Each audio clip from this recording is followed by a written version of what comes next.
Ito pala talaga ang dahilan kung bakit ang tagal na wala ni Terence Romeo sa PBA.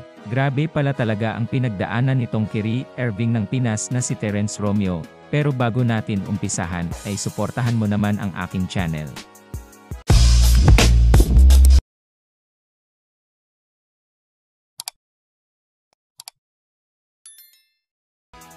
Si Terence Romeo nga ay isa sa mga pinaka-magaling na ball handler ng Pinas. Para ngang Kyrie Irving ang galawan nito sa loob ng court.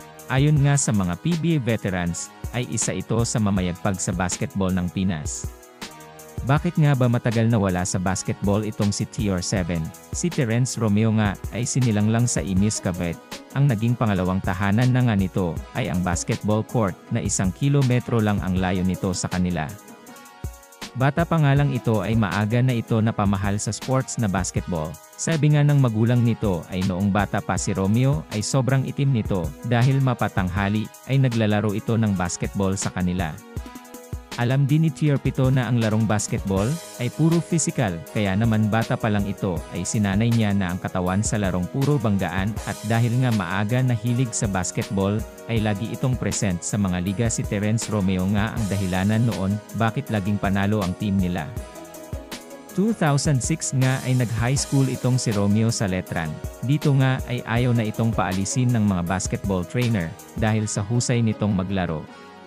Ngunit napatransfer ito sa FEU, dahil bumagsak itong si Romeo sa academic niya dahil tinatamad itong mag-aral. Sa FEU na nga din nagkolehiyo itong si Romeo. Dito nga sa kolehiyo ay lalong nagpursigi itong si Romeo mag-practice. Alam nga natin na ang gameplay ni Romeo ay one-on-one, kaya naman tinuruan ito ng kolehiyo na mas importante ang team play at ang chemistry sa laro.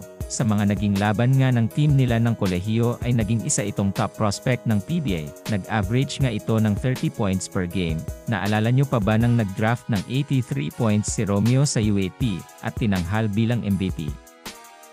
2013 nga nang madraft si Romeo sa PBA sa team ng Global Port. Number 7 pa nga rin ang number na gamit niya dahil para ito sa kanyang ama na idol si Robert Jaworski na parehas ng numero na suot nito. Rookie season nga nito ay nag-draft na agad ito ng 34 points per game, kaya naman sobrang marami ang bumilib dito sa sobrang galing nito sa dribbling at sa kanyang dede shooting sa 3 points.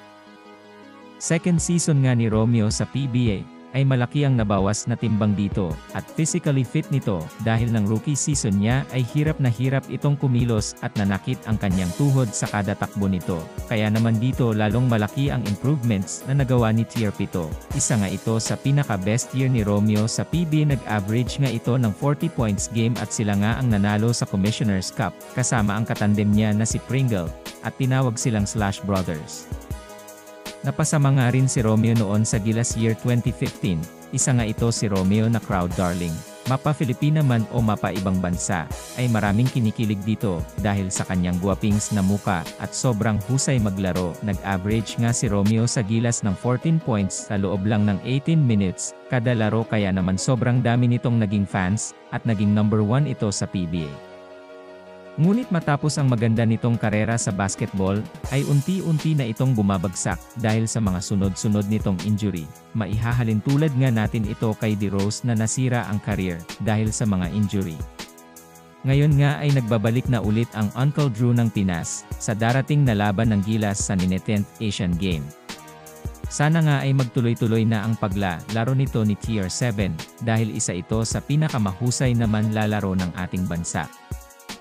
Sana ay magtagumpay ang mga Pinoy sa kanilang mga larangan, at maiwas sa mga injury, at makamit din sana nila ang gintong medalya. Proud na proud kami sa inyo. Patuloy nga nating suportahan ang mga kababayan nating naglalaro ngayon sa iba't ibang dako ng bansa, at patuloy nga nating subaybayan ang kanilang mga laro.